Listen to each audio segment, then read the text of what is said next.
Et bienvenue à tous pour ce 51e podcast Manchester Devils. Dans ce podcast, nous allons revenir sur le match qu'on vient de remporter face à Aston Villa par le score de 2-1. On reviendra aussi sur Rasmus Højlund, sur 2-3 statistiques sur lui. Il a encore marqué aujourd'hui. On reviendra aussi sur Shaw qui est sorti à la mi-temps par précaution, donc ça ressent pas très bon. On se posera la question, est-ce que c'est la blessure de trop? Et on fera un point sur Casemiro, qui est dans une situation assez délicate, où une partie du club veut le faire partir pour des raisons financières, alors que c'est sûrement notre meilleur joueur encore aujourd'hui, malgré un carton jaune fantôme. Donc, je vous rappelle que Manchester Devils, c'est également un site internet, un forum, un compte X et Facebook. N'hésitez pas à nous rejoindre et à nous suivre sur toutes les différentes plateformes. Surtout, venez sur le forum, interagir avec les autres membres et participer au débat. N'oubliez pas non plus de vous abonner, de mettre un petit like et un petit commentaire sur la vidéo. Ça nous aide énormément, c'est gratuit, ça prend pas très longtemps et ça nous permet aussi de débattre dans les commentaires. On essaye de répondre à l'ensemble de vos commentaires, donc n'hésitez pas. Donc, on va commencer directement par l'info de la semaine. Donc, j'ai hésité. J'aurais aimé avoir un peu plus d'infos à vous sortir sur le prochain directeur of football. Donc, c'est pas le cas malheureusement. Ça sera sûrement d'ici 2 à 3 semaines à mon avis. Vu que la ratification, alors, le vote des actionnaires a été validé, donc officiellement, Manchester United, Ineos a racheté 25% de Manchester United. Maintenant, ça doit être approuvé par la Première Ligue. J'arrive pas à comprendre pourquoi la Première Ligue doit approuver quelque chose, mais bon, c'est un autre problème. Donc, l'info du jour, c'est sur Rasmus Højlund. Le titre, il n'est pas là pour rien. Højlund superstar. On va d'abord lui avant de lui tirer de lui envoyer des lauriers ou de lui envoyer des roses pour ses bonnes performances actuelles, on va parler un peu du miracle Højlund. Il y a une stat qui est sortie cette semaine par Sky. Donc vous savez que sur ses goals, une bonne partie de ses goals, c'est lui qui se les crée lui-même, ça on le savait. Et Sky a sorti la statistique du nombre de avant le match face à Aston Villa, attention, sur les tirs qu'il a eu, quel coéquipier lui a fait un assist de tir. Attention, dire quel coéquipier lui a fait une passe pour qu'il puisse tirer. Donc on a Luke Shaw, McTominay, Dalot, Casemiro, Amrabat qui sont à 1 sur la saison. Attention. Garnacho et Rashford, nos deux super ailiers, 3. Donc nos deux ailiers, même si Garnacho c'est beaucoup mieux depuis quelques temps, d'un point de vue collectif, on voit qu'il essaye. Des fois même maintenant, il fait des passes quand il devrait tirer. On voit que c'est un process en cours, mais qu'ils aient permis à eux deux, à Højlund de tirer que 6 fois, c'est très très peu. Bruno Fernandes 5, si on prend en compte qu'il tire tous les corners et tous les coups francs, ça fait aussi un chiffre qui est largement insuffisant, sachant que lui, avant le match face à Aston Villa, avait tiré 54 fois. Donc, voilà. Et le numéro 1, donc 8 de ses tirs, c'est personne. C'est lui qui récupère et qui tire. Donc le meilleur passeur, c'est lui-même. Le meilleur passeur, c'est lui-même. Donc ça, c'était la stat qui m'a fait un peu, je vais pas dire rire, mais qui montre l'absurdité de ce début de saison sur Højlund. Et une autre stat qui est sortie par Sky en même temps, je pense que Sky a été très dur avec Højlund au début de saison sur les statistiques qui sortaient, c'était à chaque fois des pics et tout envers lui. Et depuis un moment, ils ont un peu changé d'avis. Je pense que depuis qu'il enchaîne les buts et les bonnes performances, et ils ont aussi fait un classement des 10 les joueurs offensifs qui faisaient les meilleures courses offensives.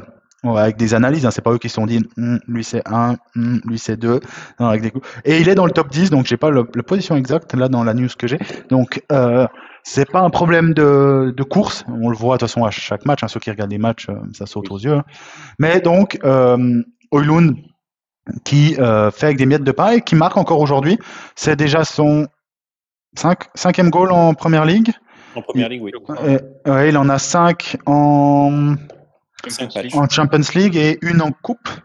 Ça fait 11 et on se rapproche au début de saison. Moi j'avais dit que une saison d'un buteur comme lui de 20 ans, 21 ans depuis la semaine passée, s'il mettait entre 15 et 17 goals, c'était une saison réussie. Il y va tout droit et pourtant avec très très peu de services. Ouais, 15 même, je suis déjà content à 15 buts dans la saison. Surtout, d'autant plus maintenant qu'on ne joue plus que 2 compétitions. Ça, c'est sûr. Et puis il commence à s'installer, comme on le disait, on l'avait remarqué depuis quelques semaines. il se gênait pas de gueuler sur ses coéquipiers quand il recevait pas des centres et tout. Au début, je vais pas dire qu'il était timide, mais il faisait son trou. Là, tu sens que vraiment il a inversé la tendance et ça va beaucoup mieux, que ce soit au niveau des stats et même dans ses matchs. Et encore, il y a quand même trop de phases où on lui fait pas la passe. Faut pas dire que le ciel est pas bleu. Hein. Je veux non, mais il est. Comme a dit Antoine, c'est encore en process, donc ça va dans le bon sens. Tu vois que Garnacho le cherche beaucoup. Oui, mais Garnacho, sur ce match aussi, à un moment, il aurait pu tirer. Ouais. Il force un peu la passe alors qu'il y a deux défenseurs. Donc ça se voit que ça se travaille et ça travaille à l'entraînement. Donc. Ouais, mais comme on dit, il a fallu quand même mettre un des ailiers à droite. Un peu, là, ça travaille à l'entraînement, tu t'avances un peu. Moi, je suis pas du tout d'accord sur que ça travaille. En tout cas, offensivement, ça se voit pas parce que sinon, dans les déplacements, c'est pas juste une histoire de faire la passe, c'est même dans les déplacements. Au-delà du fait qu'ils aient un QI tous négatif, tu vois dans les déplacements qu'il n'y a rien qui est travaillé, il n'y a rien qui est coordonné. On travaille la contre-attaque, on travaille la transition, mais en fait c'est juste, on tire le ballon et chacun fait des courses comme il veut. Moi c'est comme ça que je le perçois quand je regarde les matchs. Après, je reconnais qu'on manque d'automatisme. En fait, si tu si tu changes tout le temps aussi tes joueurs. Mais c'est quand même depuis le début d'année où on a récupéré les joueurs, les blessés, on est éliminé des compétitions.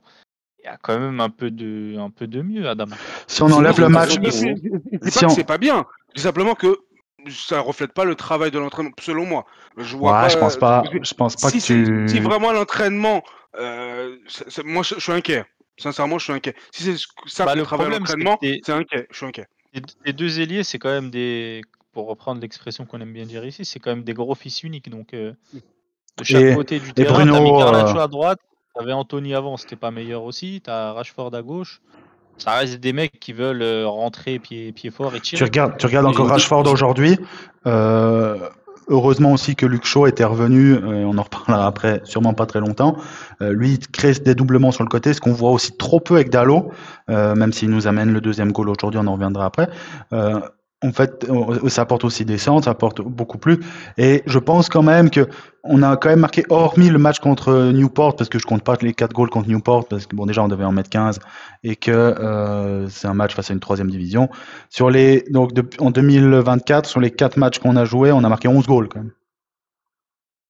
Ouais, donc, et on n'est pas tombé face à City, Arsenal et Liverpool, on est d'accord, mais quand même, Tottenham, West Ham, les Wolves et Aston Villa, c'est quand même 4 équipes solides. On n'a pas joué Luton, Fulham et ces équipes-là. Donc, moi, je trouve qu'il y a quand même du nettement mieux.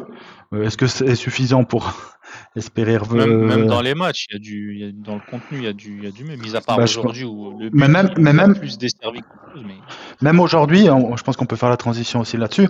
Sur le match du jour, donc on gagne 2-1 face à Aston Villa chez eux. Alors ils venaient de perdre 2 matchs de suite, dont un en coupe où ils avaient un peu joué au con, hein, où ils avaient mis pas tout à fait l'équipe qui devait. L'équipe type. Non, ils avaient pas. Si tu vas revoir la composition. Comme je le dis souvent, c'est leur problème s'ils ont voulu. Ah, mais totalement. Ça les regarde. Après, avec Unai Emery, tu as 2 équipes types. Ouais. Non, c'était l'équipe type, tu as raison. C'est juste, je me suis dit ça parce que Tillmans qui était titulaire alors que normalement il l'est pas. Donc tu as raison. Mais face à un Chelsea qui était ultra réaliste, ça leur arrive des fois.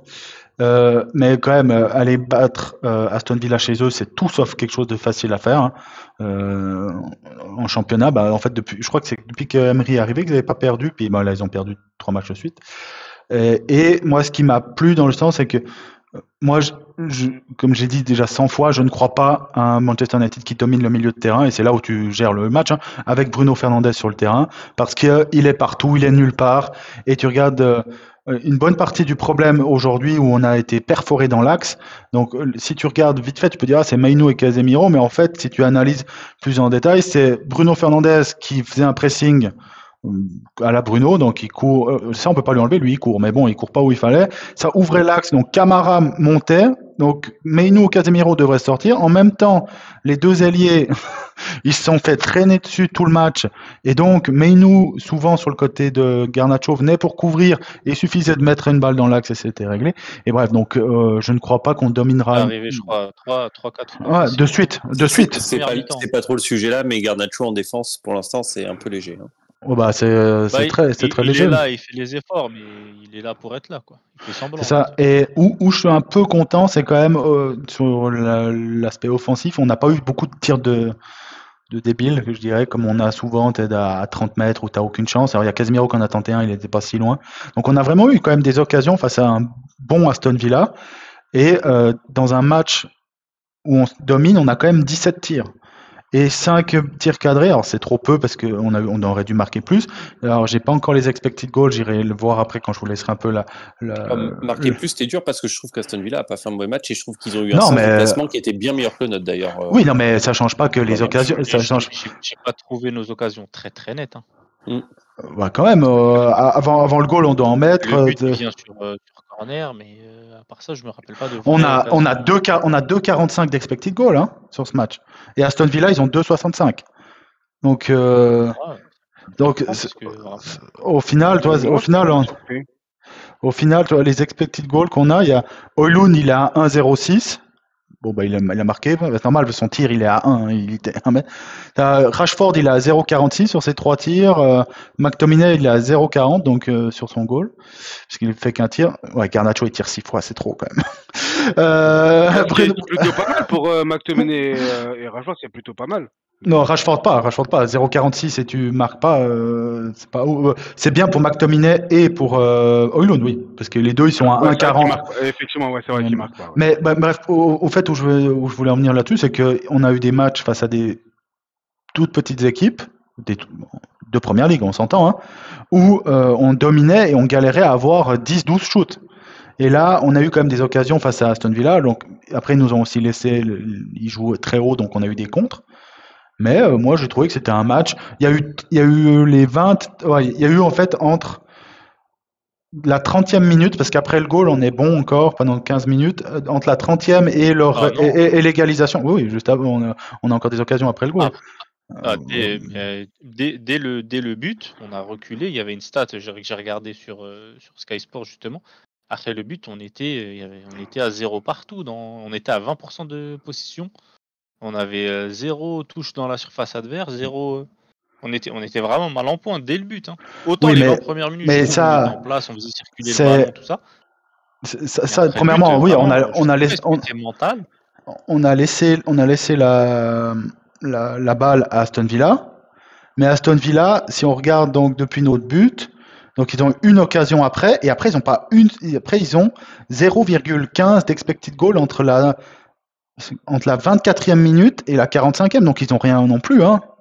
Tu vois? Non, Oui, mais je te parle pas forcément dans les stats et les occasions créées ou manquées. C'est vraiment dans le contrôle du ballon. On n'était plus dedans, on perdait la balle assez rapidement. Bah d'ailleurs, vraiment 80%, 20% de possession. Et j'ai un peu le même ressenti. Moi, j'ai plus de ressenti. Pourtant, c'est nous qui marquons. Hein. Donc ça, je comprends pas. Autant continuer à faire ce que tu faisais bien jusqu'au début. Parce je veux bien que tu sois à l'extérieur et que tu les attends. Ouais, mais après, l'adversaire se réveille aussi et ils sont à domicile, donc il y a le sursaut d'orgueil. Et c'est une super équipe aussi. Il y a un peu de relâchement, ce qui s'entend un peu. Et c'est normal qu'eux reprennent du poil de la bête et qu'on se fasse entre guillemets dominer. Moi, je trouve pas ça illogique. Je me suis dit la même chose. Je me suis dit, bon, on va laisser passer l'orage vivement à la mi-temps. Et à la mi-temps, bon, bah, les nouvelles consignes. Après, eux, ils revenaient de la mi-temps aussi pour marquer. Hein. Donc, oui, et puis comme je le disais, ils ont quand même un sens du placement qui était exceptionnellement bon, je l'ai trouvé. D'ailleurs, on a été énormément gênés à la relance. Et pas parce qu'ils couraient, ils n'avaient pas besoin de courir, ils avaient vraiment un sens du placement. Ah ouais, tout le temps. Mais c'est pour ça que moi, en fait, je fustige un peu, entre guillemets, le pressing de Bruno. C'est qu'il court partout. En fait, t'as pas besoin de courir dans le pressing. T'as pas forcément besoin de courir. Ouais, mais il faut placer dans les bonnes zones. Le problème, justement, c'est pour ça que je pense que c'est pas travaillé. C'est pour ça que si tu regardes bien, bien sûr que c'est travaillé. Toujours un joueur qui est lancé après un autre. Après, c'est l'autre qui est lancé. Une fois que l'autre a cadré le porteur du ballon ou son porteur direct, t'as l'autre qui fait l'effort derrière. On a été bon en pressing aujourd'hui, hein. Oui. On était bon aujourd'hui en pressing. Oui, ça. En fait, c'est même l'un des meilleurs, j'ai trouvé. Je parle pas d'aujourd'hui. Mais oui, après d'un côté on est bon, mais d'un côté à chaque fois que Bruno il se faisait perforer, c'était porte ouverte aussi. Donc, monstrueux dans ouais. la défense, ouais. Mais après il faut aussi se dire que toi c'est une équipe qui à domicile, alors oui ils ont perdu dernièrement, mais ils ont battu cette année City 1-0, ils avaient fait 22 tirs à 2, hein. City avait eu 2 tirs chez eux à domicile.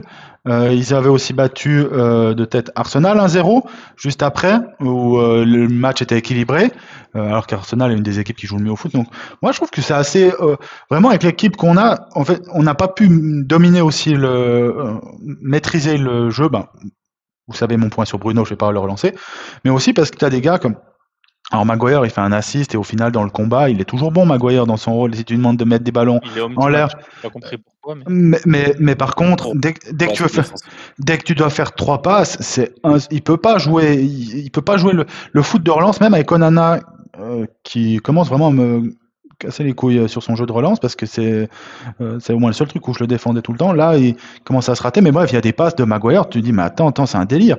Et Varane n'était aussi pas dans un grand match au niveau au pied. Sinon, le reste, il a fait un super match. Et puis après, en deuxième mi-temps, t'as encore Lindelof. Oh là là. Et donc, en fait, à chaque fois qu'il rentre à gauche, on le sait. Hein, mais non, mais c'est surtout qu'en termes de maîtrise, tu peux pas maîtriser avec ces joueurs-là. Et avec Bruno, et il y a un tweet de Rio Ferdinand que j'ai mis dans le groupe que pour moi résume énormément une partie de la deuxième mi-temps, c'est où il a dit arrêtez d'essayer de faire des passes en anglais, je sais pas comment je peux traduire ça, killer pass. Arrêtez d'essayer de faire des passes décisives. Lui, il disait arrêtez d'essayer de faire des passes décisives sur chaque passe et garder un peu le ballon. Et tu as eu un moment où Bruno Fernandes, il a tenté, je pense, 10 ou 15 longs ballons sur. En mode quarterback. Mais comme d'habitude, en fait. J'aimerais voir la même équipe avec Mount à la place de Bruno. Oui, alors ça on va se gratter, ça. Je sais, mais j'aimerais, je serais curieux de savoir comment ça se passe. Mais sinon, ça ne. Ouais, jamais. Je sais pas si c'est un problème de Tenac. Jamais à l'abri, le coach avant Tenac faisait pareil. Hein. Je sais même pas si. Solskjaer fait la même chose et tout. Donc, c'est là où tu vois que l'importance de Lisandro est. Lisandro, il change tout et on parlera après. Tu parlais de Maguire. Enfin, je sais pas si vous avez remarqué que ce soit Onana ou Maguire. Surtout Maguire, tu avais Watkins qui le regardait, qui était prêt à bondir dès qu'il lâchait la balle, mais personne ne le pressait. Il était pied sur le ballon, comme on l'a dit souvent, en mode je scanne les horizons, mais c'est toujours trop long, 10-15 secondes à chaque fois la balle dans ses pieds. T'as Varane qui essayait, même si c'était un peu plus. Il me semble désarticulé à chaque fois, lui, mais quand il fait une passe. Ouais, mais au moins, il gardait pas autant la balle, il essayait de faire circuler. Maguire, c'était toujours, j'avance tout doucement, il pousse un petit peu la balle extérieure. Après, pour des milieux qui ont pour des défenseurs qui ont du mal à faire des passes dans ce style-là correct de relance pour faire monter ton bloc, c'était un match particulièrement difficile pour eux. Parce que vraiment, Aston Villa, ils étaient tellement bien placés dans notre partie de terrain. Au moins faire vivre la balle, tu vois, Onana, il te la remet, tu vois. Ouais, le problème, c'est qu'en plus, ils sont lents. Onana, en première mi-temps, ils ont failli se tuer eux-mêmes entre eux. T'as aussi, c'est ça aussi que je voulais dire, quand je disais, j'attendais que l'orage passe avec la mi-temps. Dès le retour de la mi-temps, ils essayent de faire un truc bizarre, Maguire, Lindelof, ils perdent la balle, ça découle sur une action un peu dangereuse. Après, moi, c'est sûr que mentalement déjà, tu dis putain, tout le discours du coach, toute la phase de motivation. Après, moi, je suis un peu. En fait, ils m'ont saoulé aujourd'hui parce qu'en fait, d'un côté, ils ont montré ce que j'essaie de dire depuis longtemps, c'est que ces joueurs-là ne peuvent pas jouer un football proactif de gestion. Il y a des joueurs, je suis pas sûr que Maguire, si tu prends intrinsèquement, il est beaucoup moins fort que Akanji, par exemple. Par contre, Akanji peut jouer dans une équipe qui va dominer alors que Maguire pourra jamais. Et ce type de match où tu as aussi Lindelof. Alors Lindelof, déjà dans l'axe, c'est une catastrophe. Mais sur le côté, en plus, il est tombé peut-être sur un des pires adversaires possibles en première ligue avec Leon Bailey. C'est compliqué. Alors après, je finirai peut-être sur le match, après sur l'autre latéral qui, pour moi, aurait pu être homme du match. Par contre, ce que j'ai aimé, c'est qu'on a essayé de ressortir le ballon. Même en faisant des erreurs, on a essayé. Et je préfère ça que de voir des dégagements. J'espère, en fait, j'ai l'impression, attention, c'est une impression et c'est sur 2-3 matchs, qu'on a enfin compris qu'on était dans un processus de construction ou reconstruction, si tu veux, et que le but, c'était pas... Alors, bien sûr qu'il faut gagner, parce qu'il nous faut la Ligue des Champions si on veut vraiment pouvoir faire un mercato. Wow. Mais... Tenag l'a dit en plus. Ouais, en plus, il l'a dit, il est pas fou. Hein. C'est quand même une perte entre 50 et 100 millions en fonction de ce que tu fais l'année d'après, donc c'est sûr que c'est une grosse perte. Mais on essaye de faire des choses, même si ça fonctionne pas tout de suite. Et on les enchaîne, même si ça fonctionne pas tout de suite. Et pour moi, c'est le processus où tu apprends. Alors, il y a aussi une autre chose, c'est que tu retrouves Casemiro, ça te change. On en parlera après, ça te change aussi énormément de choses au milieu de terrain. Tu retrouvais Martinez, il a pris 6 semaines, entre 4 et 6 semaines. Donc voilà, mais lui aussi te permet. Tu vois, en fait, chaque minute de Martinez, bizarrement, on joue 10 mètres plus haut, facile, dans 10 et 15 mètres plus haut, et bizarrement, on n'a aucun ou très peu. Et t'as très peu de. En fait, le gars le moins rapide de ta défense, ça devient Varane, qui est un défenseur rapide pour son poste. Donc, très content vivement qu'il revienne. Et je ne sais pas si vous avez quelque chose à rajouter. Oui, alors on peut remercier McTominay qui reprend son rôle de numéro 9 remplaçant. On n'a pas besoin d'acheter un numéro 9 de remplaçant. Qui fait du McTominay, c'est-à-dire qu'il rentre 20 minutes, il fait 4 passes en tout, il apporte rien dans le jeu, mais un centre, il met la tête, il est au bon c'est ce qu'on lui demande. Oui, exactement. Moi, ça me va totalement. On va pas le disait en off, c'est ce qu'on lui demande dans l'usage actuel. C'est pas ce qu'on attend de lui. Moi, j'aimerais que ça soit un super milieu sur lequel qui vienne concurrencer les autres milieux. Depuis que Casemiro, je le sais déjà en fait qu'il va pas concurrencer les autres milieux. Donc, non, mais quand tu crées ton équipe, Adama, tu veux un milieu qui concurrence les milieux et tu veux un attaquant sur le banc que tu peux faire rentrer en fin de match pour essayer de faire changer quelque chose. T'espères pas avoir un milieu que tu vas pas mettre au milieu et que tu vas mettre en haut parce que de temps en temps, il te sort le cul de la merde. Mais sauf que je sais déjà que McTominay ne peut pas apporter ça. On l'a longtemps jugé sur sa capacité à être 6. Ou 8, hein. 8, ça va pas non plus. Mais on sait que c'est pas, on sait que c'est entre guillemets la personne qui va arriver lancer dans la surface pour marquer. C'est ça. Donc il faut jouer sur ses qualités. Si tu le juges sur sa capacité à être 6, oui, tu vas être déçu. Tu vas dire oui, il sait pas contrôler un ballon, il sait pas faire une passe. C'est normal, c'est pas son rôle. Après, moi, vous savez que je suis peut-être le président du Hater Club de McTominay depuis bien longtemps, hein, depuis Pogba, quand il a pris la place de Pogba. Je pense que je suis le gars le plus consistant sur McTominay depuis la première seconde où il a mis un pied sur ce terrain. Moi, je veux qu'il dégage, parce que tu ne peux pas construire sur des joueurs comme ça. Mais par contre, Ten Hag, depuis le retour de Casemiro, et même avant, en fait, depuis vraiment l'émergence de Mainoo, le fait qu'il le gère, pour moi, la seule manière tu peux le gérer, et parfaitement, parce que sur les 2 derniers matchs, il marque, ou il a marqué quand non, le dernier match, je crois pas qu'il marque. Il marque contre les Wolves. Il marque contre les Wolves. Le 3-1, avant qu'on décide de monter à 40 sur. Oui. Et donc, moi qui veux le vendre, parce que déjà, premièrement, il prend une valeur marchande que jamais j'aurais deviné. Il faut le vendre, mais par contre, on attend quoi de lui? Qu'il rentre et qu'à la limite, il nous sauve sur un. Comme on avait fait. En fait, c'est pour moi le parallèle avec Fellaini. Fellaini est un meilleur joueur de foot, mais c'est la même chose. C'est-à-dire que tu sais que tu vas jamais pouvoir avoir ce joueur dans tes 12, 13, 14 meilleurs joueurs de ton équipe. Tant qu'il est là, autant l'utiliser sur les qualités qu'il a. Et là, moi, je trouve que Ten Hag, honnêtement, au niveau coaching depuis qu'il a eu le retour des blessés, au final, c'est le retour du blessé, parce qu'on en reparlera juste après. Je trouve qu'il fait peu d'erreurs quand même tactiques. Et aujourd'hui, quand Rashford sort, Rashford n'est pas content. Hein. Il fait même. On voyait bien que sur les ailes, ça défendait pas. Donc, il fallait soit Garnacho, soit Rashford. Justement, mais tu regardes Rashford, il y a quand même un gros plan sur lui. Il fait la tête comme ça, il devant ses coéquipiers pour dire qu'il comprend pas ce qui se passe. Non. Non, alors qu'il soit pas content, ok, mais tu vas pas, si tu arrives sur le banc puis tu fais le surpris comme ça et tu fais genre qu'est-ce qui se passe et tout, tu désavoues en fait le gars qui est 3 mètres devant toi qui a pris la décision de sortir. Mais bon, on va pas refaire le procès de Rashford, c'est un blaireau. Mais à ce moment-là, tu sors quand même Rashford qui avait pris un ascendant sur Matty Cash. C'était pas du Joga Bonito, mais il avait pris un ascendant physique sur lui et Matty Cash était en galère. Et à ce moment-là, il prend pour remettre Garnacho de l'autre côté, Bruno, et il met McTominay au milieu de terrain. Et au final, ça nous a permis de stabiliser parce qu'on prenait vraiment la marée avant le goal. Ça nous a permis de stabiliser. Et depuis ce moment-là, Aston Villa n'a quasiment plus rien fait. Donc, et on a réussi et en fait, en plus, le gars qui rentre, il marque. Donc ouais, moi, avant de parler de ça, parce qu'on a réussi à tenir tout le podcast sans prononcer son nom, mais quand même, le match de Dalot. Oui, je voulais finir là-dessus. En fait, sur les 3 derniers matchs, tu te dis, alors il faut pas tomber dans ce piège-là, hein, mais tu te dis, au pire, on a d'autres soucis que lui.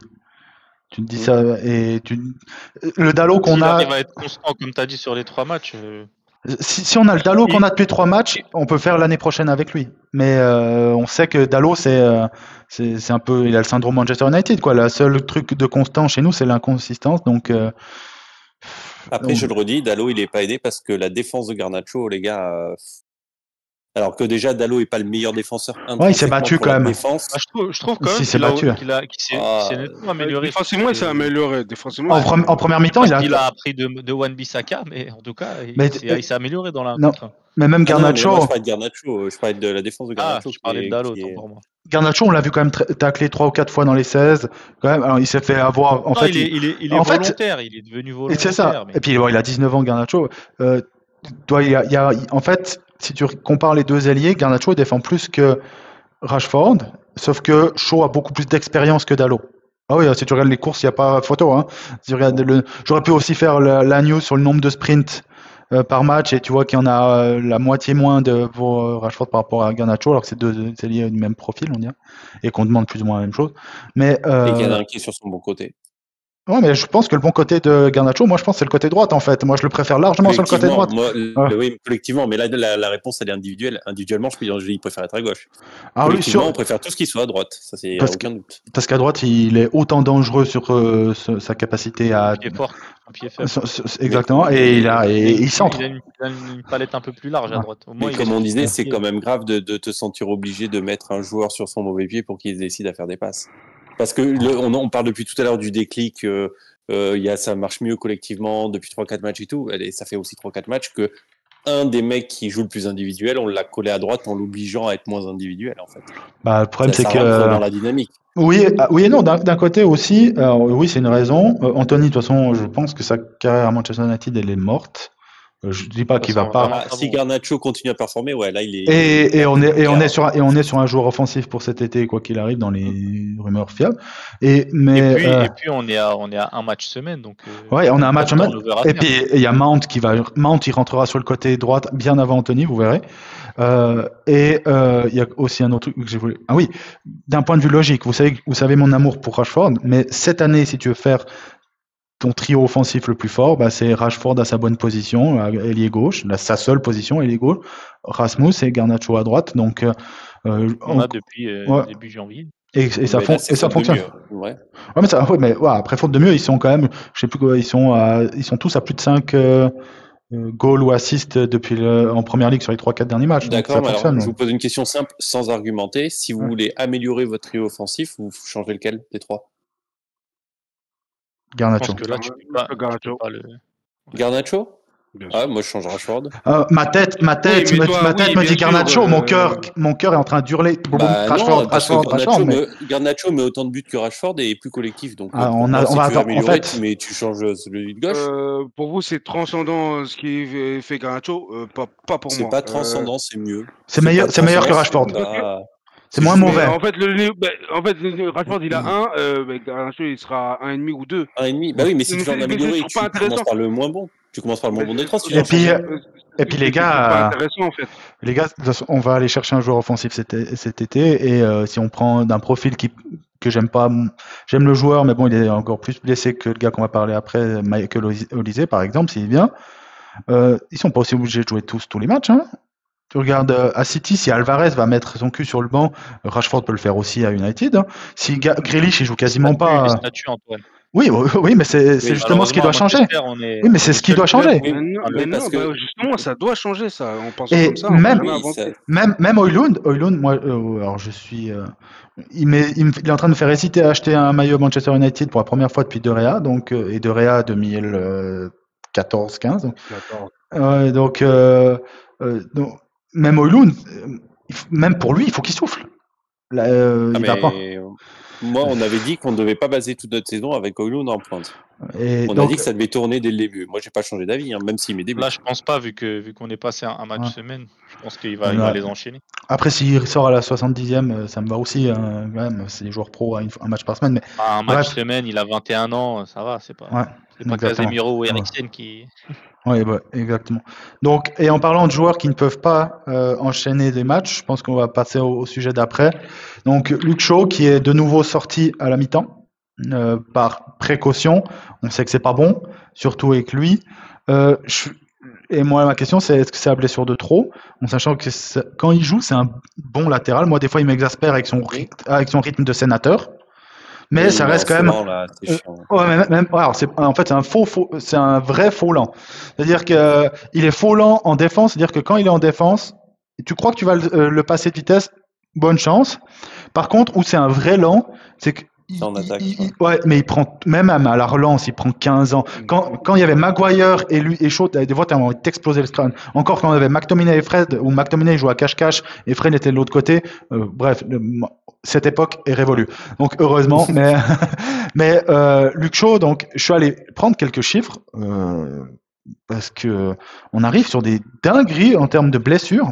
Et c'est un joueur qui prend 11 ou 12 millions par année et qui a 28 ans ou 27 ou 28 ans. Donc, c'est la question qu'on doit se poser. Par exemple, il y a trois joueurs principaux, Shaw, Rashford et Bruno, qui ont passé les 25-26 ans, qui ont un contrat de 2 ou 3 ans encore, et où tu dois prendre déjà des décisions, savoir est-ce que quand ils auront 31, 29 et 32 ans pour Bruno, est-ce que tu leur offres un nouveau contrat? Si tu n'as pas envie de leur offrir un nouveau contrat, tu dois pas les vendre la dernière année, tu dois les vendre l'année d'avant, etc. Donc c'est ma logique. Shaw, tu dois déjà y penser maintenant, comme Rashford et Bruno, mais pour Shaw, pour moi le problème est bien plus... la réponse est bien plus claire, et pourtant c'est peut-être le meilleur à sa position. Si tu prends Shaw, est un meilleur latéral à sa position que Bruno, un numéro 10 à sa position, que Rashford, si tu compares par rapport aux joueurs à leur position. Mais je suis allé voir quand même Shaw, depuis qu'il est arrivé à Manchester United, en attendant... C'est son 250e match aujourd'hui. À peine. Un peu moins. En 9 ans. Attendez, parce que moi j'ai une statistique qui est encore plus drôle, c'est sur le nombre de matchs ratés.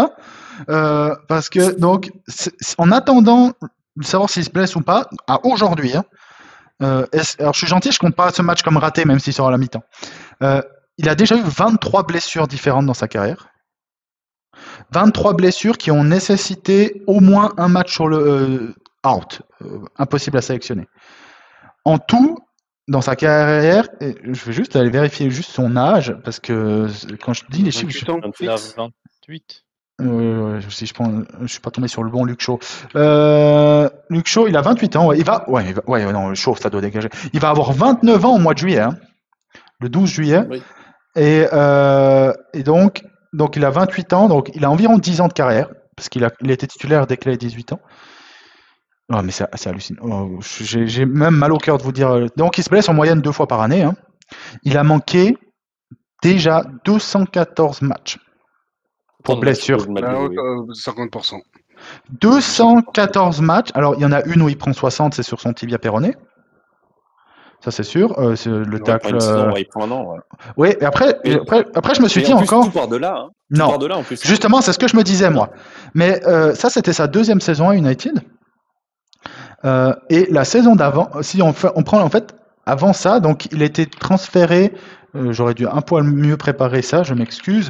Luke Shaw, il a été transféré en 2013, sauf erreur, de Southampton. 2013, enfin 2014. Oui, le 1er juillet 2014, exactement. En fait, Moyes le cible, Moyes le veut, Moyes se fait dégager et il arrive comme pour Herrera. C'est les 2 cibles de Moyes qui sont arrivés après le départ de Moyes. Une gestion Manchester United. Mais, donc il est arrivé en 2014 pour 38 millions. À l'époque, en 2014, il a 19 ans. Donc, il va avoir 19 ans quelques jours après, parce qu'il est né le 1er juillet, il est né le 12 juillet, il est arrivé le 1er juillet. Pour 40 millions, c'était un énorme transfert. Et donc, c'est-à-dire que quand, après une année, avant le tacle qui a peut-être brisé son élan aussi de carrière, on va pas se mentir, même s'il a fait une bonne carrière après. Il avait déjà manqué à 20 ans 40 matchs. Presque une saison. Ouais. Une saison. Deux tiers, une saison. Et une saison de championnat ou deux tiers. Il avait déjà eu une blessure à la malléole en 2012-2013 avec Southampton. Et à Manchester United, il avait déjà eu le 7 août, donc ça avait dès le premier match de championnat, il avait manqué 12 matchs pour une blessure à l'ischio. Il était revenu en septembre de la même année, en 2014. Ça, c'est toujours la première année. Le 24 novembre 2014, il a à nouveau une blessure à la malléole qui lui ont fait manquer 11 matchs jusqu'au 1er janvier 2015. Où il n'a pas rejoué, là il doit manquer des matchs. Je pense je suis encore peut-être gentil sur le nombre de matchs, je suis sur Transfermarkt. Il s'est fait virer pour moins que ça. Ouais. Attends, c'est pas fini. Hein. Et donc il revient de blessure le 1er janvier 2015. J'ai pas trop le temps d'aller vérifier pourquoi il a pas rejoué entre le 1er janvier 2015. Non, il rejoue, pardon, je suis con. Il rejoue le 1er janvier 2015. Le 9 mars 2015, on est toujours sur sa première saison. Hein. Blessure à l'ischio de nouveau, donc où il remanque 7 matchs. Et dernier match il manque le 11 mai, une blessure au visage. Je suppose que c'était, il manque un match pour ça. Et après ça, donc si vous faites le total, ça fait 40 matchs. Et après ça, il prend son tibia péroné. Et depuis le 16-17, c'est 17 matchs ratés, 13 matchs, 3 matchs, 2 matchs, 4 matchs, 2 matchs, 11 matchs, 10 matchs, 2 matchs, 9 matchs, 9, 5, 2, 3, 8, 3, 16. Ça, c'est le nombre de blessures qu'il a eu. Et à chaque fois, vous voyez, alors il y a une fois où il était malade, où il a raté 2 matchs. Et sinon, c'est quand même à chaque fois, il rate 3-4 matchs minimum pour chaque petite blessure. 3-4 matchs, c'est un mois à chaque fois, en fait. Et en fait, la vraie question à se poser, c'est ce genre de joueurs. Est-ce qu'ils sont vraiment blessés ou est-ce que c'est des joueurs, dès qu'ils ressentent une douleur, ils te disent « moi, je suis out ». Ça, c'est un truc que tu sauras jamais. Quand c'est musculaire, je peux avoir des doutes, mais en fait, je vois que c'est beaucoup musculaire depuis un moment. Mais on voit quand même, il a plusieurs problèmes. Il en a 2 principaux, hormis le tibia péroné qui était, pas de chance. Hein, c'est comme la blessure de Lisandro Martinez au genou là. Si tu fais ça à Bruno Fernandes qui est jamais blessé, il est blessé quand même après ce tacle là. Mais bref, on voit quand même qu'il a été blessé 1, 2, 3, 4, 5 fois à la cheville et à l'ischio 1, 2, 3, 4, 5, 6 fois aux ischios. Donc c'est. En fait, moi, je vais répondre à ta question simplement. La question, est-ce qu'il faut le garder et le renouveler? Bien sûr que non, parce que tout simplement, il y a une donnée qui est simple, qui est économique. C'est que même si, quand il est en pleine forme, il joue correctement, c'est pas le sujet. C'est quand tu sais qu'au final, il a une stat où il joue un match sur 2 et que c'est un de nos joueurs qui nous coûte le plus cher. Il nous coûte le plus cher, nos joueurs, mais les joueurs qui jouent tout le temps. Bruno, il a le prix qu'il a, mais il joue tous les matchs. Ouais. Donc là, maintenant, tu mets le prix de show et en fait, il joue moitié moins de matchs pour ce prix-là. En fait, non, je veux pas d'un joueur qui joue moitié moins de matchs pour ce prix-là. Oui, pareil. Le seul problème, et moi je vais répondre à ta question, c'est qu'est-ce que t'en fais? Ça doit dégager cet été tu peux aussi, pas... hein, parce que qui va l'acheter? Parce que oui, c'est ça. Qui va l'acheter? Déjà, ce que j'allais dire, et il est anglais. Ne pas oublier un acheteur potentiel, et puis on en a parlé la semaine dernière. C'est un joueur homegrown, donc. Oui, parce que là, on parle de sortir McTominay, Maguire, Shaw, et peut-être Rashford. À mon avis, il sera là. Mais non, Rashford restera. Tu sors 4 Anglais quand même, hein. Et ça va être difficile à remplacer. Hein. Après, dans la liste, on avait 2 de marge. Dans le mercato. Hein. On avait 2 de marge. C'est pour ça que moi je pense que on dévie un petit peu. Je pense que Braithwaite de Everton face à Todibo, je pense qu'il y aura vraiment une réflexion qui sera aussi basée sur la nationalité. Et après c'est aussi. Je préfère Bowen. Hein. Bowen, je préfère. Il y a peut-être. Il y a moins de potentiel, mais c'est pour ça aussi. Par contre, dans la liste, t'as Mainou qui est arrivé. T'as Mainou qui est arrivé, qui fait du bien parce qu'il est home ground. Et au pire, t'as. Wan-Bissaka, parce que je sais que Ten Hag ne le porte pas dans son cœur et les prolongations. Là, il y avait des discussions, mais au final, ça a été mis en stand-by. Donc là, il a complètement disparu du. Ouais, on n'en a pas parlé, mais quand même, la dernière communication sur Wan-Bissaka, c'est gros point d'interrogation mystère. On lui demande ce qu'il a et il dit c'est privé. Ouais, je suis pas fou. Donc, il faut laisser. Peut-être qu'il a un vrai problème privé. La dernière fois qu'il est sorti, c'est pour Sancho qui avait perdu un proche. Tu sais pas. Donc, je préfère pas dire. Mais c'est que sur des joueurs où ça a mal fini. Alors, oui, non, mais dans le sens, pour moi, c'est pas un problème. Oui, mais dans le sens, pour moi, c'est pas un problème Wan-Bissaka. Le problème, de toute façon, il va nous falloir quelqu'un d'autre. Wan-Bissaka, quoi qu'il arrive, il va Non, partir. mais ça rajoute un joueur anglais Ouais, en ouais, moins, bah, potentiellement. C'est totalement, aussi un joueur totalement. anglais. Mais c'est aussi pour ça que, encore cette semaine, Radcliffe a fait des discours sur l'importance du centre de formation et de l'académie. Et je pense que vous serez surpris. Bon, là, les U18 ont fait leur premier match nul.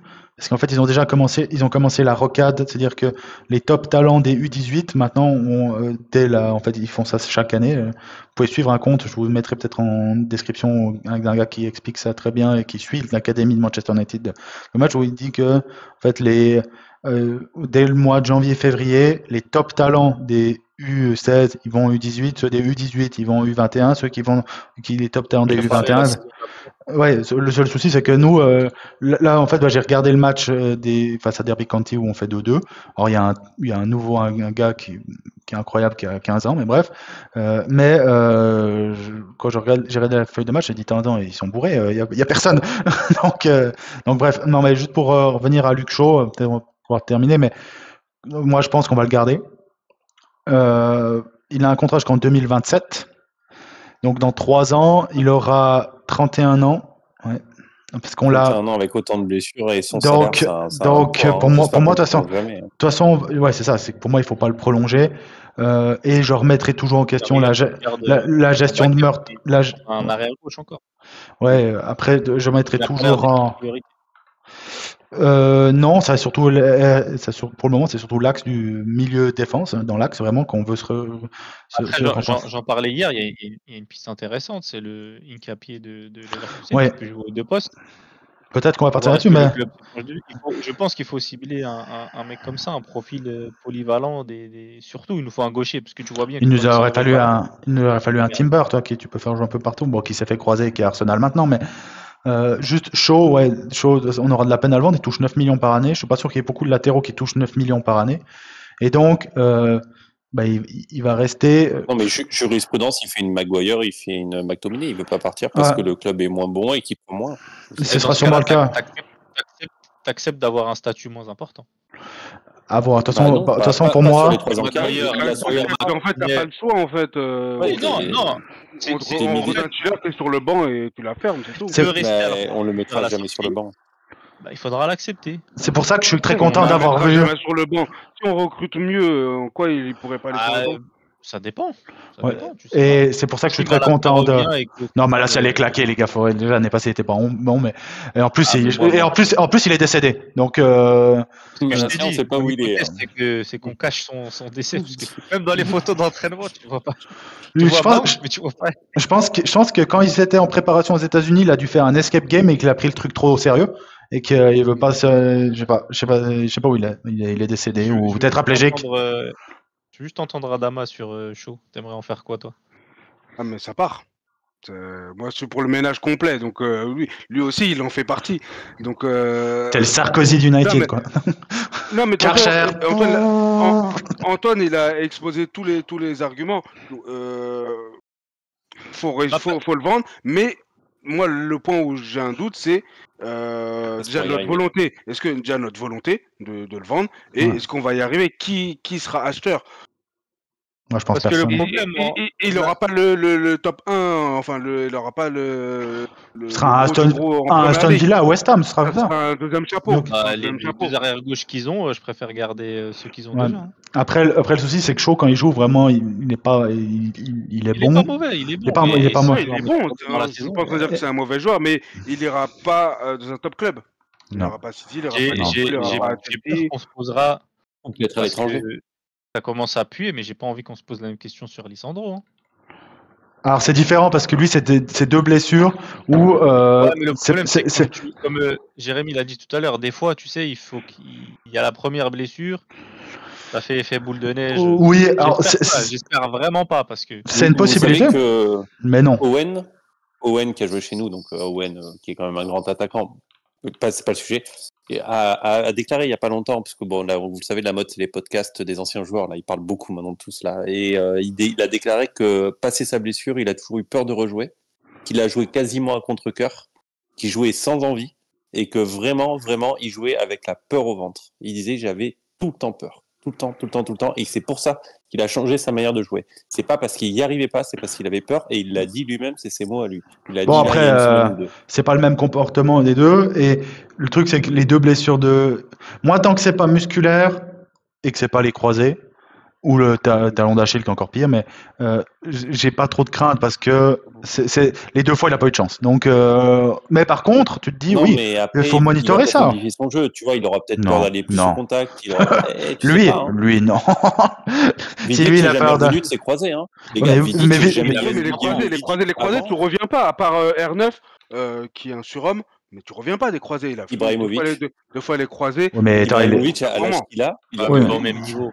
Ouais, tant pis, il refait les croisés. Quand il fait les croisés, il va jouer où? Il marque quelques buts avec Los Angeles Galaxy et après à l'AC Milan où il a un bon rôle. Mais R9, il plie le game. Mais bref, donc sur Luke Shaw, c'est juste pour. Moi, je pense qu'on va l'avoir jusqu'à la fin et qu'on va encore faire un contrat cadeau. Mais c'est pour ça que je suis content d'avoir vu cette semaine aussi Harry Hamas, qui est un des plus gros prospects du club, qui est latéral gauche. Donc peut-être qui a 16 ans, donc il va de toute façon pas jouer l'année prochaine, mais d'ici 2-3 ans, qu'il puisse, peut-être que c'est lui le remplaçant de Luke Shaw. Le dernier point du podcast, j'ai voulu qu'on parle de notre pote Casemiro, qui a pris aujourd'hui une vraie réflexion. Ouais, c'est pas si facile que ça. Qui a pris un vrai carton jaune fantôme aujourd'hui, c'était magnifique. D'ailleurs, quand il prend un carton jaune fantôme parce que c'est Casemiro, le penalty qui est sifflé contre lui, c'est pas c'est Casemiro. Les 2 fois, il n'y a pas faute, donc c'est quand même magnifique. Mais bref, c'est Casemiro, c'est ça. Exactement, c'est vraiment. Ouais, mais pour info, j'ai jamais compris d'où venait cette réputation parce qu'il n'est pas arrivé comme un joueur violent. Ouais, d'accord, non, mais enfin, tu le juges sur ce qu'il fait sur le terrain parce qu'il a fait dans un autre pays. À part mettre un coup de boule quand Anthony va foutre la merde et puis qu'il met un coup de boule et qu'il prend des suspensions, par ça, il fait rien. Mais en fait, la réflexion, elle est pour moi vraiment, c'est un des seuls cas où, pour moi, il y a une vraie réflexion. Toi, sur des, et un petit peu Varane, mais bon, quand tu vois le niveau de Varane et tout, c'est fluctuant, il est aussi blessé, donc pour moi, c'est beaucoup plus facile de dire, bon, tu dégages et puis je suis d'accord. Mais Casemiro, donc il y a beaucoup de rumeurs sur le fait que on souhaiterait s'en séparer. Lui, il n'est pas insensible à l'Arabie Saoudite, qui est en même temps le seul endroit sur. Arabe Monnaie, bien sûr. Personne ne je suis pas sûr, hein, parce que vu le salaire qu'il gagne. Ils vont mettre plus. Tu peux doubler en Arabie Saoudite. Hein. Bizarrement, il sera dans le même club que Benzema et Ronaldo, comme par hasard. Donc. Il a fait une interview, je crois que c'était début de semaine. Là, il y a eu des passages où il dit clairement qu'il est super content d'être ici. Il est obligé de dire ça. Je sais très bien qu'il est. Non, mais dans le sens où ça te donne pas. À 20 millions, moi aussi, je vais dans le nord de l'Angleterre avec la pluie. Hein. Bien sûr. Non, mais il aurait pu dire. Je vais même jouer à Tchernobyl pour 20 millions par année. Hein, donc. En gros, il aurait pu dire une phrase. D'ailleurs, c'est ce qu'a fait McTominay. Donc. Je suis pas venu pour jouer l'Europa League, alors que ça fait 2 saisons. Après, le problème, la vraie réflexion, elle est. Je peux juste répondre, excuse-moi, Antoine. Ouais. Pour moi, la question ne se pose même pas. Si qualification en Ligue des Champions l'année prochaine, tu le gardes. Si on se qualifie pas et que tu as une offre mirobolante de l'Arabie Saoudite, l'offre elle sera pas mirobolante. Je crois que tu en avais parlé la semaine dernière. Tu sais ce que tu perds, donc tu acceptes de le vendre, mais tu prends qui au prix elle situe la réflexion en fait. Moi, en soi, je serais pour qu'il parte à condition, comme Ten Hag, à condition qu'on ait en fait ce 6, le 6 que Ten Hag veut en fait. Lui, il voulait un profil à la De Jong. Je veux pas de Jong et je veux pas qu'on en parle. Ça me sort pas. La rumeur est de retour. Alors là, non, c'est bon. Moi, je suis plus dedans. À condition qu'il ait tu vas floquer son maillot direct. Non, franchement, la hype elle est passée, c'est bon. Oui, certes, c'est un bon joueur, mais il va pas venir par amour. C'est juste parce qu'il veut rester à Barcelone parce qu'on lui doit un max de thunes. Mais vu qu'il leur doit, le Barça lui doit 70 millions sur les 2 prochaines années. Ouais, donc, je pense qu'on est. Je pense que. C'est bon. Et Ten Hag, t'es pas obligé d'avoir uniquement ton De Jong. Quand Guardiola va au Bayern ou va à City, il récupère pas à chaque fois les joueurs qu'il a entraînés. Il prend des joueurs dans le même profil qui peuvent pratiquer son football. Pareil pour Klopp. pourquoi Ten Hag, t'es obligé d'avoir ton De Jong pour pouvoir réussir? Non, parce que parle de Casemiro, Adama parle de Casemiro. Parce qu'ils sont arrivés à City, au Bayern et à Liverpool et que c'est pas les coachs qui ont choisi les joueurs. Parce que c'est lié en fait. Moi, je suis pour que Casemiro parte pour son salaire. Pas pour le niveau, bien sûr, à condition que Ten Hag recrute la personne, le profil dont il a besoin. Après, moi, où j'ai un petit souci, c'est que cet été, on va quand même devoir faire un peu de comptabilité manager. Ce ne sera pas du football manager cet été. C'est qu'il va falloir vendre, Donc, c'est clair que le salaire de Casemiro est un problème. Si tu arrives à le vendre, faut pas croire, l'Arabie Saoudite a donné des salaires astronomiques. Mais en termes d'indemnité de transfert, ils n'ont pas donné. Casemiro, ça sera 30-40. C'est généreux quand même. Je vais quand même répondre, si vous voulez bien, à Adama, parce que j'ai un point de vue différent. Moi, je ne vends pas Casemiro, en fait. Je regarde. Alors, je mets un bémol. Je mets un bémol. Je vends si on a un Casemiro plus jeune qui arrive. Il y en a dans un montant un peu. Non, mais voilà. Donc, t'es dans ma condition. Alors, pas forcément, parce que j'attends pas forcément. Moi, la condition, c'est pas le profil qu'attendait le coach, parce que de toute façon, il attendait pas Casemiro. Casemiro fait quand même le boulot. Bien sûr, si c'est le profil du coach que veut, ce n'est que mieux. Il n'y a pas de sujet. Mais quand bien même ce serait pas le joueur qu'attendait initialement le coach, du moment que c'est quelqu'un qui est capable de faire ce que fait Casemiro actuellement avec, et j'insiste, un caractère très précis, avec un impact immédiat. Pas quelqu'un que tu penses que dans 1 an, 2 ans, 3 ans fera le taf. Avec un impact immédiat, finalement, comme eu Casemiro, en impact immédiat, je peux vendre. Mais hormis à cette condition, je ne vends pas. Je pense que dans le dégraissage, c'est pour ça que je ne vends pas. Parce que je pense que dans le dégraissage, bien sûr que si tu fais une liste complète et que tu peux dégraisser 100%, il est dedans. Mais dans le dégraissage, il y a des gens. Bien sûr, il y a des gens avant lui et on pourra. C'est ce que je disais en off à Antoine tout à l'heure, par écrit. Il y a des gens avant certains joueurs à dégager. Bien sûr que pas tous les joueurs sont à dégager, mais beaucoup de joueurs pourraient être à dégager. Mais il n'est pas en haut de cette liste. Donc, malgré son prix. Alors que d'autres, à cause de leur prix, se retrouvent plus haut. En fait, moi, je peux partager. Je me pose la question parce que blessure ou autre. Exactement. Varane, pour moi, il est beaucoup plus haut à dégager. Varane, c'est soit tu le vends maintenant et tu te dis tu peux en tirer encore un petit billet. Sinon, Varane, tu peux plus te dire ça. Chez toi. Varane, tu peux plus te dire ça. Varane, tu peux plus te dire ça. Il est en fin de contrat, non? Il est en fin de contrat cet été. On n'a pas levé l'option. Donc, c'est soit. La saison prochaine. Non, c'est 2024, jouer 2024.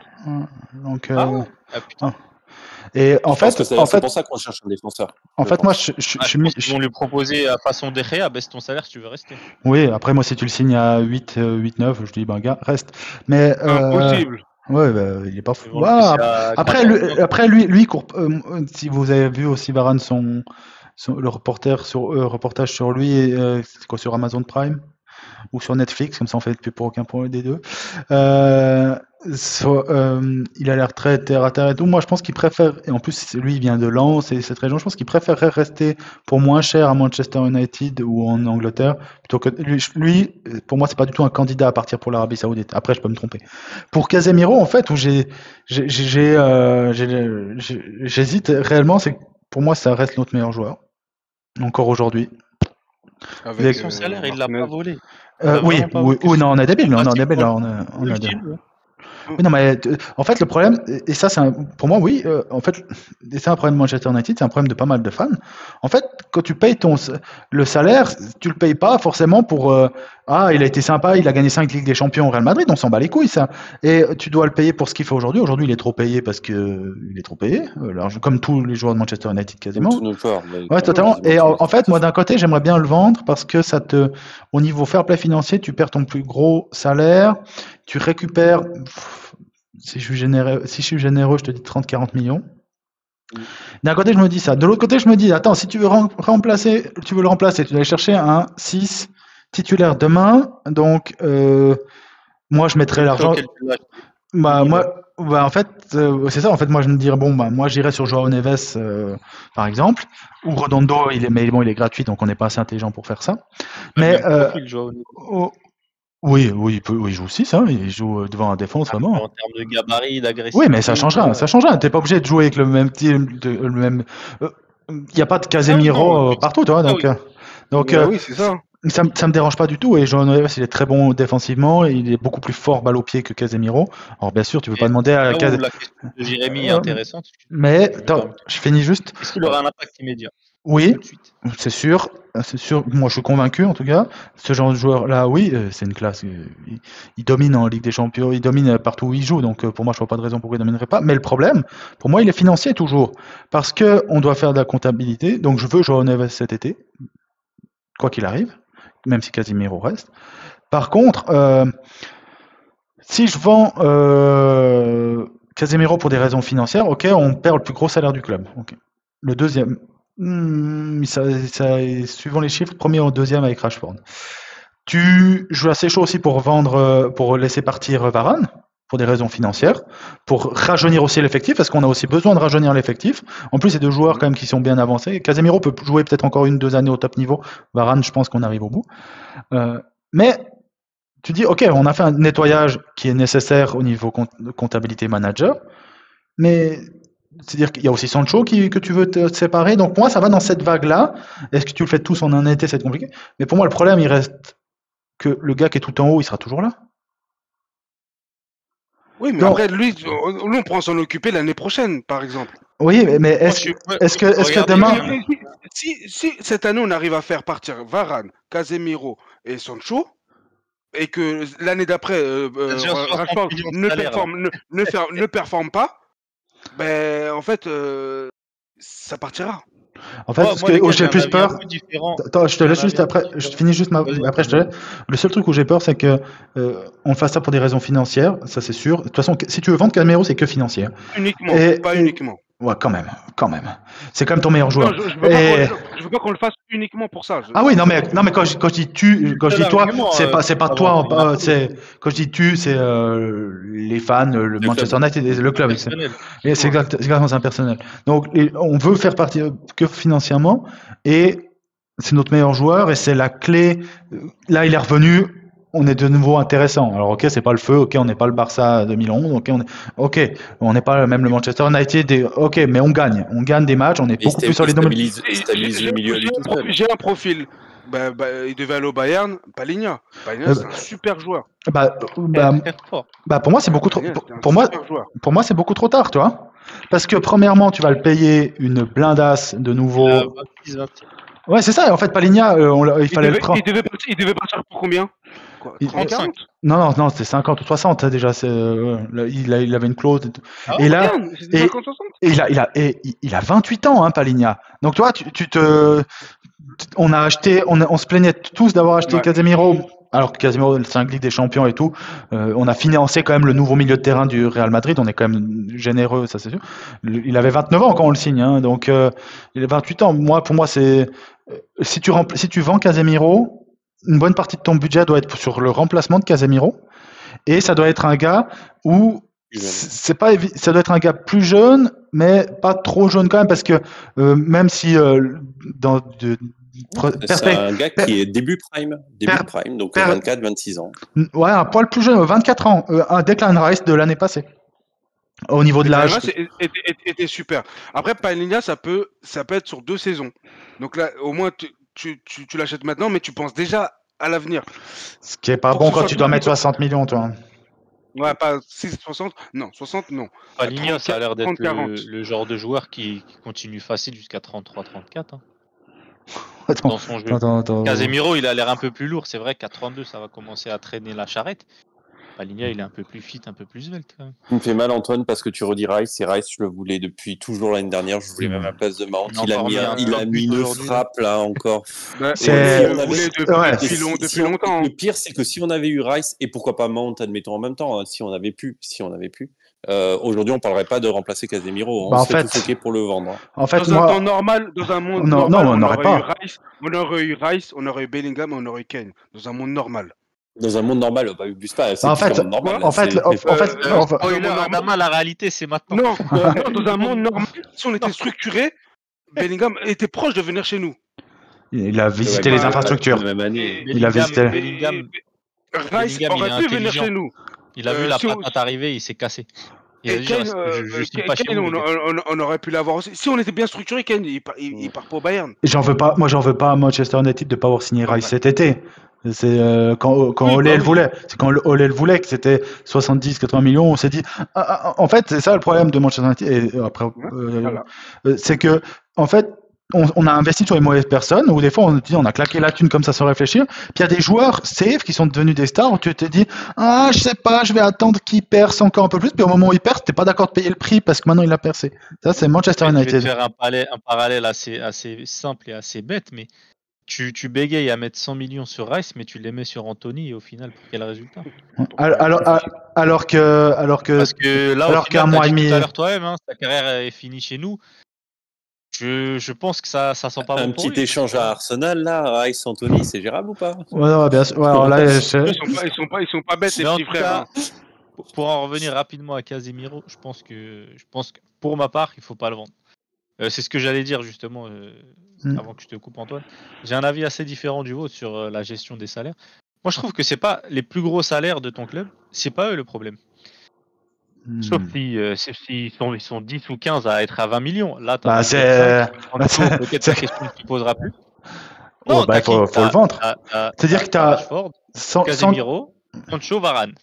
Qui sont à plus de 15. Qui sont à 20, je crois, de mémoire. Non, qui sont à plus de 12 millions d'euros. Tu as Mount, Anthony, Bruno, Anthony Martial, Marcus Rashford, Casemiro, Varane et Sancho. Ça en fait du monde quand même, hein? Bah, si tu arrives, soit tu prolonges Varane en lui acceptant de faire réduire son salaire, ou bien tu le vends, tu en as déjà en moins. Sancho, il faut voir la gestion de son cas, mais je pense que ça va être une vente. Il reste Casemiro, Rashford, bon. Casemiro, Rashford. Casemiro, tu te dis, bon, il te reste peut-être 2 ans encore chez nous si on le vend pas. Rashford à voir.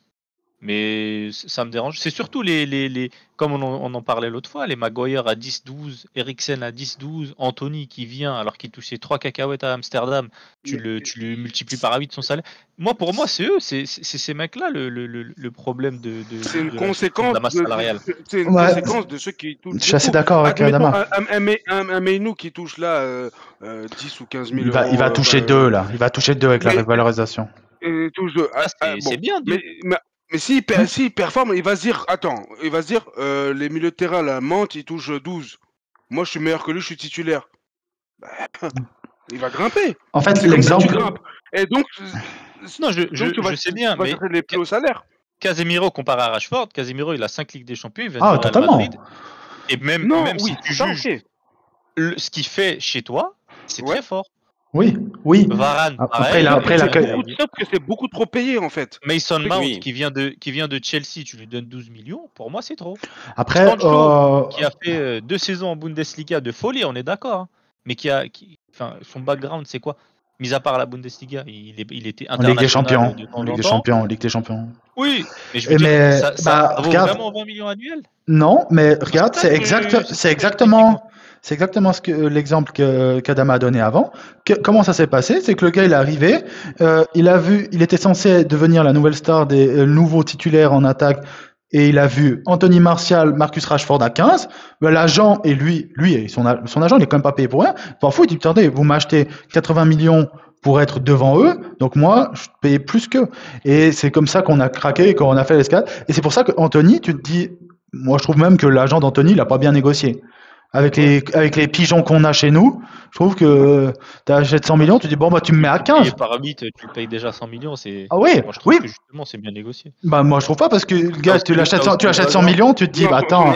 Mais en gros, mon propos c'est si tu as 3 ou 4 gros salaires et le reste ça reste cohérent, c'est pas dérangeant. Tu prends les c'est-à-dire que dépend le montant des gros salaires. City doivent avoir Haaland et De Bruyne qui sont. Oui, attends, tu parles des 2 meilleurs joueurs. Tu parles peut-être des 2 meilleurs joueurs de la planète aussi.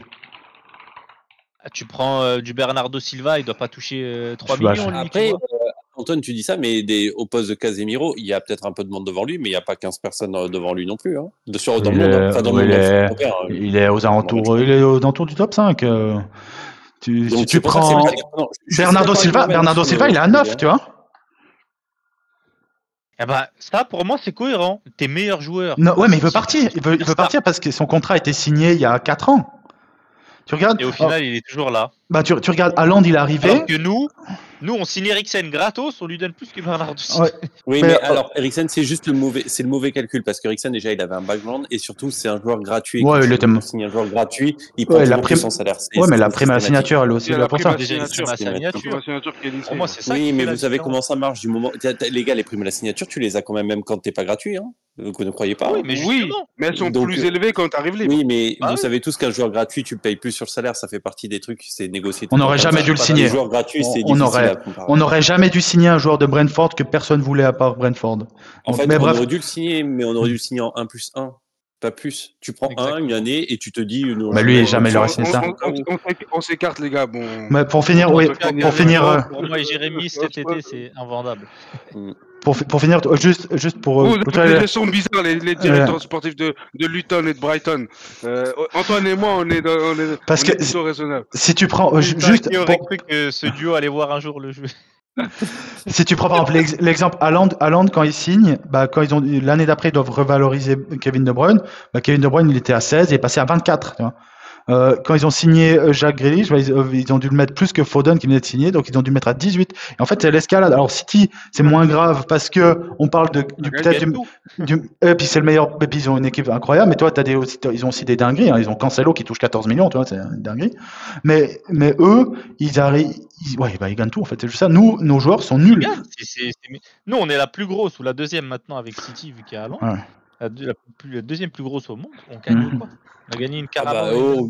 Et on galère à se qualifier. On a Carabao. Et quand on y va, on finit 4e, les gars. Bon. C'est ça notre monde, Adama, notre réalité, c'est celle-là. Tout à l'heure, Mohamed, j'ai failli te répondre, Mohamed. Hein, quand tu dis Casemiro, je suis pas venu là pour jouer l'Europa League, pas de problème, il la joue pas cette année l'Europa League. Hein. Non, c'est bon. Dommage qu'il ait fait la Coupe Intertoto. Il était blessé, le pauvre. Donc, il était suspendu parce que il a dû sauver les fesses d'Onana et ça n'a quand même pas fonctionné. Donc les gars, on va s'arrêter là-dessus. Juste en un mot pour terminer, parce que vous aimeriez, qu'est-ce qui va se passer cet été? Ça reste ou ça part, Casemiro? Jérémy? Ça reste. Mohamed? Ça reste. Adama? Ça part. Et moi, ça part aussi. Moi, je pense qu'il va servir de bouc émissaire, mais d'exemple. Jérémy l'avait bien dit, c'est soit Varane, soit Casemiro. Je pense pas que ce sera les deux. Alors, Varane saute cet été. Sauf s'il revient pour pas cher. Sauf s'il vient pour ça. Pour terminer le podcast, juste 3 lettres, FPF. Donc, on n'aura peut-être pas le choix, en fait. Donc, c'est ainsi que se termine ce 51e podcast Manchester Devils. On est presque plus en thérapie, vu qu'on enchaîne les victoires depuis 2024. En 2024, toujours. Hein. Les gars, on continue. Donc, je vous rappelle de mettre un petit commentaire, un petit like et de vous abonner à la chaîne. Ça nous aide énormément. C'est gratuit. Ça nous permet aussi d'interagir avec vous. Donc, aussi, n'oubliez pas de suivre sur les différentes plateformes, sur Facebook, Twitter, TikTok, sur le site, le forum. Donc, n'hésitez pas à nous rejoindre. Et donc, on se donne rendez-vous pour la semaine prochaine. Vous vendez Casemiro ou pas Oui, vous pouvez mettre dans le chat si vous vendez Exactement. Donc, c'est ainsi que se termine ce podcast. Je vous remercie et on se dit rendez-vous la semaine prochaine. Bonne semaine.